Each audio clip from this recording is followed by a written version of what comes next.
Cosa succede? Ti ricordo come un posto incantato. Sono via eppure sembra di non essermene mai andato. Ci sono nato.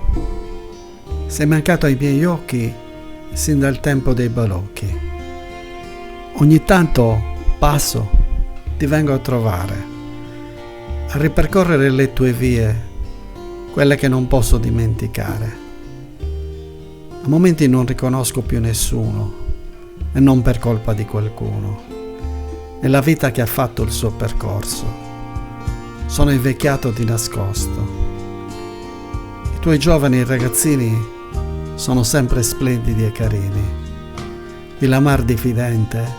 No, splendida e ridente. E chi non vede questo sa che mente. Sì, sono stato e sono lontano, ma mi son tenuto stretto alla tua mano, per non dimenticare e poterti ricordare. Grazie a Dio sei e sarai sempre il paese mio.